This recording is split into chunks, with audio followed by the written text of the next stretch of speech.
देश में तेजी से कोरोना मरीजों की संख्या में इजाफा होता जा रहा है। इसी को देखते हुए दिल्ली, गाजियाबाद, नोएडा बॉर्डर सील कर दिए गए हैं। बॉर्डर पर सुरक्षा कड़ी कर दी गई है। हर आने जाने वाले की चेकिंग की जा रही है। अब यहां से आने वाले लोगों को भी पास दिखाना होगा। जिसके पास पास होगा अब वही सिर्फ बॉर्डर क्रॉस कर सकता है। यानी कि जितने भी एसेंशियल सर्विसेज वाले लोग हैं उन सभी को बॉर्डर से निकलते वक्त पास दिखाना मैंडेटरी होगा। वहीं मीडिया कर्मियों को 23 अप्रैल तक छूट दी गई है। 23 अप्रैल के बाद मीडिया कर्मियों को भी पास दिखाना होगा।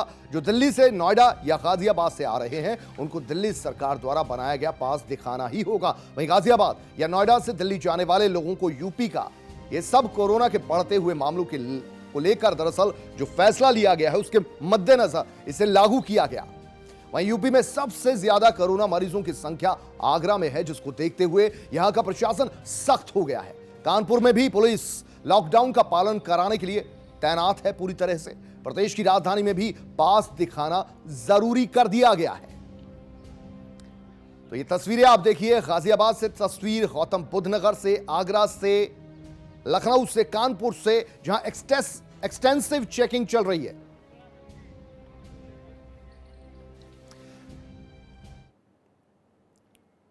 और नोएडा का ही रुख करते हैं। यहां से हमारे संवाददाता गिरीश नारायण हमारे साथ इस वक्त लाइव जुड़ रहे हैं। गिरीश, आपसे यह समझना चाहेंगे पिछले 2 दिन पहले और अब क्या कुछ तब्दीलियां आई हैं, क्योंकि सरकार ने अपना रुख और सख्त किया है, सील किए गए हैं बॉर्डर। जी, निश्चित तौर पर जिस तरह से नोएडा में लगातार मामले बढ़ते जा रहे थे, बात करें तो करीब 103 मामले नोएडा में अब तक आ चुके हैं। इसको लेकर जिला प्रशासन ने कल से ही जो दिल्ली से लगे हुए सारे इलाके सील कर दिए थे, क्योंकि 3-4 मरीज ऐसे आए थे जो रहने वाले दिल्ली के थे, लेकिन किसी न किसी कारणवश नोएडा आए थे अपने रिलेटिव्स या परिजनों के पास, तो उनमें कोरोना टेस्ट पॉजिटिव हुआ था। इसी के चलते जो सारे बॉर्डर को सील कर दिया गया है। किसी भी जो बिना आवश्यक सेवाओं के अलावा जो लोग हैं उनको नहीं आने दिया रहा है। साथ ही जो बॉर्डर्स हैं वहाँ पर थर्मल स्क्रीनिंग भी की जा रही है और उसके बाद ही जो जरूरी काम वाले लोग हैं, जरूरी सेवाओं वाले लोग हैं, उन्हीं को आने दिया जा रहा है। जी गिरीश, ये भी समझाइए कि ये बड़ा फैसला क्यों लेना पड़ा, क्योंकि बताया ये जा रहा है कि दिल्ली में लगातार जो कोरोना मरीजों की संख्या बढ़ती जा रही है और दिल्ली से अप डाउन गाजियाबाद, नोएडा में दिल्ली वालों का अक्सर रहता है और अब यूपी सरकार इसलिए सचेत है कि वहां से संक्रमण नोएडा में शायद बढ़ रहा है। जी, निश्चित तौर पर जिस तरह से दिल्ली में मामले लगातार सामने आते जा रहे हैं, राजधानी का इलाका है, काफी बड़ा इलाका है और वहां से लगातार लोगों का गाजियाबाद और नोएडा आना लगातार जारी था। हालांकि बॉर्डर पर चेकिंग हो रही थी, लेकिन उसके बावजूद भी जो आवश्यक सेवाओं के अलावा भी लोग लगातार आ जा रहे थे। उसी को लेकर एक कदम उठाया है, क्योंकि स्वास्थ्य विभाग ने भी चेताया था कि कुछ पेशेंट ऐसे हैं जो दिल्ली में रहने वाले हैं, वहां पे पॉजिटिव हुए थे, उसके बाद वो नोएडा में अपने परिजनों के पास आए थे, जिसके चलते नोएडा में भी इस तरह संक्रमण बढ़ सकता है। इसी को लेकर अब ये पूरी तरह से सील कर दिए गए हैं जो बॉर्डर्स हैं। जी गिरीश, आप बने रहिएगा हमारे साथ। तो यहां आपको बता दें कि लगातार बॉर्डर सील किए जा रहे हैं। बिल्कुल सरकार ये चाहती है कि लॉकडाउन पार्ट 2 जो है उसे हर लिहाज से सफल बनाया जाए। अब लगातार जो सप्लाई चेन है वो चल रही थी, बहुत से डॉक्टर हैं, स्वास्थ्य कर्मी हैं, पुलिसकर्मी हैं, मीडिया कर्मी हैं, इनकी आवाजाही हो रही थी, लेकिन अब इस पर भी पाबंदी है। बिना पास के उन्हें आने जाने नहीं दिया जाएगा। इस वक्त हमारे साथ गगन मिश्रा लखनऊ से लाइव जुड़ रहे हैं, हमारे संवाददाता, वहां से भी जानकारी लेते हैं। गगन, आपसे भी जानना चाहेंगे, लखनऊ सूबे की राजधानी है, यहां पर असर कुछ ज्यादा दिखाई दे रहा होगा, क्या कुछ इंतजाम किए गए आज सीलिंग को लेकर? कुलदीप, देखिए पिछले कई समय से पास होना या ना होना सब बराबर एक था। पुलिस लाख मना कर रही थी, लोग एंट्री कर रहे थे, लोग नए नए बहाने बता रहे थे, कोई डॉक्टर को दिखाने जा रहा था, कोई राशन लेने जा रहा था, तो कोई अन्य कामों के बहाना बना रहा था। लेकिन अब जिला प्रशासन और पुलिस प्रशासन सख्त हो गया है। बॉर्डर पर सघन चेकिंग हो रही है। लोग का कारण पूछा जा रहा है, क्योंकि लखनऊ में सचिवालय को छोड़कर कोई और सरकारी कार्यालय खुला नहीं है। तो सचिवालय में अगर कोई बाराबंकी इलाके से आ रहा है लखनऊ में, तो उससे उसका कार्ड देखा जा रहा है, उससे पास बनाने के लिए भी कहा जा रहा है। और साथ ही साथ जो जिस तरह से नोएडा और दिल्ली के बॉर्डर पर किया गया है, जो बिना पास की गाड़ियां एंट्री नहीं कर सकती, उसी तरह लखनऊ में भी कवायद जारी है। लेकिन जिला प्रशासन, क्योंकि अभी पास जो कुछ लोगों के नहीं बने थे, उनके पास नहीं बना पाया है, इसको लेकर कोई सर्कुलर जारी नहीं किया गया है। लेकिन आने वाले दिनों में एक सर्कुलर जारी हो सकता है जिसमें जो लाल पास है जिनके लिए एक समय निर्धारित किया गया है कि 9:30 बजे तक अपने गंतव्य स्थान तक पहुंच जाएं और 6:30 बजे के बाद आप बाहर निकलिए। और जो ग्रीन पास धारक हैं वो 24 घंटे इधर उधर कहीं जा सकते हैं, क्योंकि वो जो ग्रीन पास धारक हैं वो मेडिकल टीम है या कोई एसेंशियल सर्विस है, उन लोगों को ग्रीन पास दिया गया है। तो हम हमारे पीछे देखिए, आपको दिखा भी दे कि यहाँ पर पुलिस तैनात है और लगातार जो पुलिस लोग की वाहन आ रहे हैं उनकी चेकिंग की जा रही है, उनके पास चेक किए जा रहे हैं कि वो पास धारक कौन है। अगर वो पास धारक रेड पास धारक है तो उसे ये भी कहा जा रहा है, हिदायत दी जा रही है कि आपको पास सिर्फ अपने घर से अपने कार्यालय तक जाने के लिए दिया गया है, ना कि आप दिन भर सड़कों पे घूमिए। उसको लेकर जो सर्कल जारी किया गया उसमें सख्ती की जा रही है कि 9:30 बजे से पहले किसी भी हालत में आप अपने गंतव्य स्थान या फिर ऑफिस पहुंच जाइए। उसके बाद अगर सड़कों पे वाहन दिखे तो आपके वाहन सीज कर दिए जाएंगे, चालान कर दिया जाएगा। और अगर आपने किसी तरह पुलिस से बहस की तो आपके खिलाफ धारा 188 के तहत लॉकडाउन का उल्लंघन करने का मुकदमा दर्ज किया गया। तो साफ तौर पे यहाँ पर पुलिस चेकिंग कर रही है और पुलिस लगातार हर वाहन से उनके जाने का कारण पूछ रही है और जो पास है वो चेक किया जा रहा है। गगन, अगर कल की बात करें, कल से सीलिंग को लेकर सरकार का रवैया और सख्त हुआ है और कल अगर बॉर्डर की बात की जाए तो वहां पर कुछ अव्यवस्थाओं का आलम देखने को मिला था, जगह जगह ट्रैफिक जाम भी हो गए थे। आज के दिन की अगर बात की जाए तो कैसी व्यवस्था रही? कुलदीप, देखिए जहां पर हम खड़े हैं वो फैजाबाद रोड है और यहाँ पर जो लखनऊ के पास का जिला है वो बाराबंकी है, क्योंकि कुछ ऐसे लोग हैं जो बाराबंकी से सचिवालय आते हैं और सचिवालय कल इसलिए ट्रैफिक जाम की स्थिति इसलिए उत्पन्न हो गई थी क्योंकि एकदम से सचिवालय खोला गया था और सचिवालय के जो कर्मचारी थे उनके पास नहीं थी, क्योंकि काफी समय से सचिवालय बंद था और कल ही जिला प्रशासन पास बनाने की स्थिति में नहीं था कि एकदम से पास इतने लोग के बना ली जाए, इसलिए स्थिति हो गई थी। लेकिन आज पूरे सन्नाटा है, सबके पास बन चुके हैं, सब अपने कार्यालय पहुंच चुके हैं और उसके बीच में जो घूम रहा है उसको वापस बैरंग वापस ऑफिस भेजा जा रहा है कि आप बाहर मत निकलिए, क्योंकि नियम बिल्कुल है कि आपको कार्यालय जाने के लिए पास दिया गया है, ना कि रोड पे घूमने के लिए। तो आज की स्थिति सही है, क्योंकि कल तक जिला प्रशासन पास नहीं बना पाया था, कल कुछ लोगों के पास बन गए थे, वो आज आसानी से पुलिस उनको जाने दे रही है, रुकने नहीं दे रही किसी पोस्ट पे, क्योंकि भीड़ बन जाती है और सोशल डिस्टेंसिंग का पालन नहीं हो पाता है। उसी के चलते आज की स्थिति कल के अगर कल की तुलना करें तो आज की स्थिति सही है, ज्यादा जाम नहीं लग रहा है, लोग आसानी से चले जा रहे हैं। हाँ, ये जरूर है कि भीड़ की स्थिति सुबह जरूर होती है जब कार्यालय जाने के लिए लोग बढ़ते हैं, क्योंकि लखनऊ में एसेंशियल सर्विस को छोड़कर सिर्फ एक सरकारी कार्यालय में सचिवालय खुला हुआ है, उसके कर्मचारी 1/3 गगन मिश्रा, आप बने रहिए हमारे साथ। तो आपने देखा किस तरीके से जो लॉकडाउन के बाद अब सीलिंग को और सख्त किया गया है, उससे कहीं ना कहीं अव्यवस्था भी देखने को मिली, लेकिन सरकार का यह मानना है कि लॉकडाउन पार्ट 2 जो है उसको पूरी तरह सफल बनाना है तो रवैया और सख्त करना पड़ेगा। ये 5 तस्वीरें हम आपको दिखा रहे हैं। गाजियाबाद की तस्वीर है, आगरा जहां पर सबसे ज्यादा हॉटस्पॉट है, सबसे ज्यादा कोरोना पॉजिटिव मामले हैं, वहां पर भी अब सख्ताई और ज्यादा बढ़ती जा रही है। लखनऊ में भी तस्वीरें आप देख सकते हैं, यहां के जो सबसे ज्यादा मसरूफ चौराहे हैं, सबसे ज्यादा बिजी जो चौराहे हैं, वहां पर पुलिस की तैनाती देखी जा सकती है। गौतम बुद्ध नगर यानी कि नोएडा गौतम बुद्ध नगर में एंट्री करना बिल्कुल भी आसान नहीं है। पहले सप्लाई चेन से लेकर स्वास्थ्य कर्मी या फिर अन्य एसेंशियल सर्विसेज जो हैं उनको आना जाना आसानी से हो जा रहा था, लेकिन अब उन्हें बिना पास के अनुमति नहीं दी जा रही है। सभी को चेक किया जा रहा है और अगर उनके पास पास नहीं है तो वापस लौटा दिया भी जा रहा है। यहां तक कि स्वास्थ्य कर्मियों को भी फिलहाल लौटाया जा रहा है, क्योंकि पास के बगैर अब किसी की एंट्री नहीं होगी। और जैसा कि गगन मिश्रा हमें बता रहे थे कि दिन भर कोई भी आवाजाही करता रहे उस पास को लेकर, ऐसा भी नहीं होगा।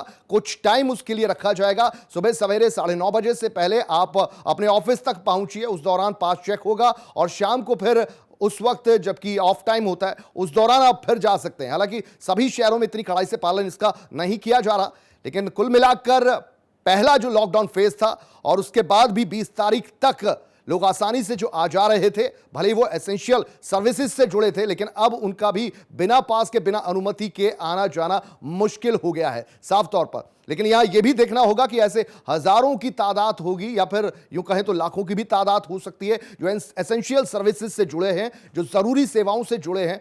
उनको लेकर डीएम ऑफिस से कब तक पास जारी हो पाते हैं, इतनी तादाद में जो पास दिए जाने हैं उनको लेकर कितना वक्त लगता है।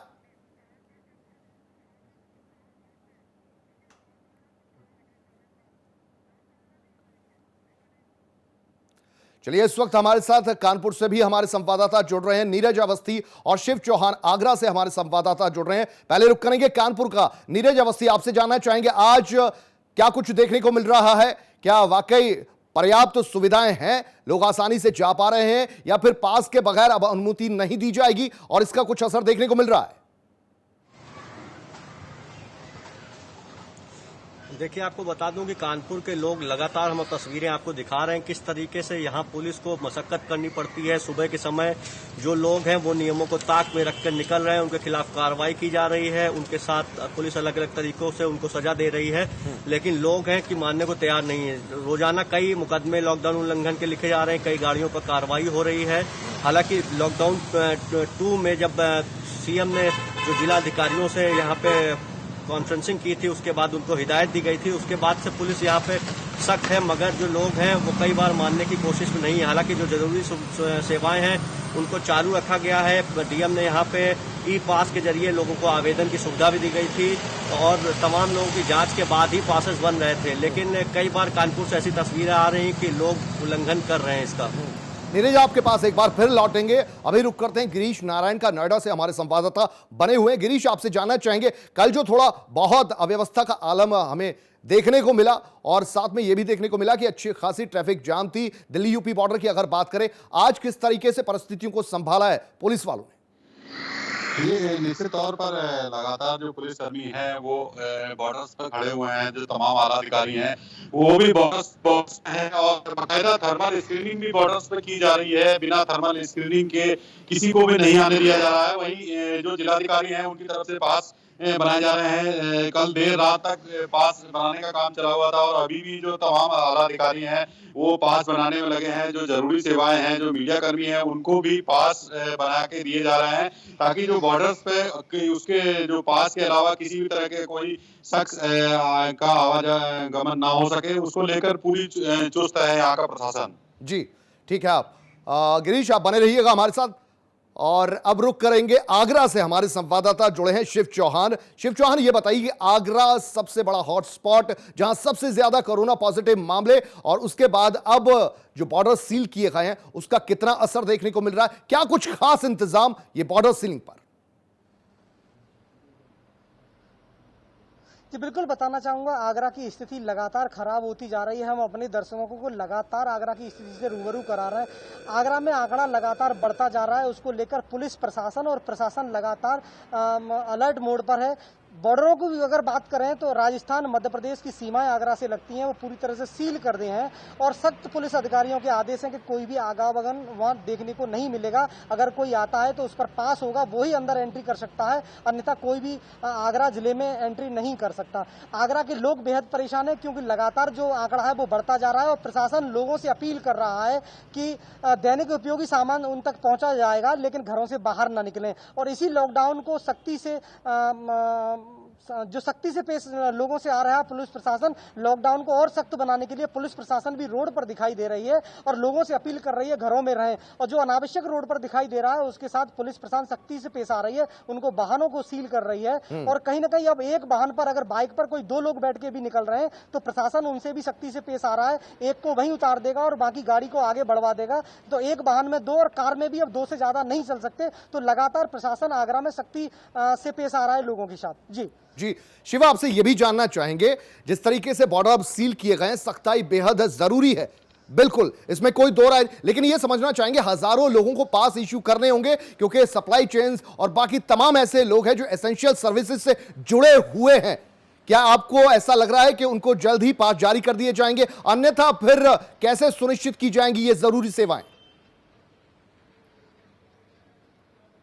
देखिए, एसेंशियल सर्विस वाले हैं उनको पास पहले ही दे दिया गया है और उनके जिनके पास टाइम ओवर हो गए या एक्सपायर हो गए उनको प्रशासन पूरी तरह से रिन्यूअल कर रहा है। और जो दैनिक उपयोगी जैसे दूध के वाहन हैं या राशन मुहैया कराने वाले वाहन हैं उनको परमिशन मिल रही है आगरा प्रशासन की तरफ से, क्योंकि वही सामान आगरा में बांट रहे हैं। सब्जी वालों को भी पास दिया जा रहा है, जिस पर पास होगा वही सब्जी दे सकता है। दूध वाले को भी पास इश्यू किए जा रहे हैं क्योंकि आगरा में एक दूध देने वाला, सप्लाई करने वाला भी एक कोरोना वायरस से संक्रमित मिला है। तो कहीं ना कहीं जिन लोगों को पास दिए जा रहे हैं प्रशासन की तरफ से वो सड़कों पर दिखाई जरूर दे रहे हैं, लेकिन अनावश्यक जो सड़कों पर बाहर घूम रहे हैं उनके साथ पुलिस सख्ती से पेश आ रही है। जी ठीक।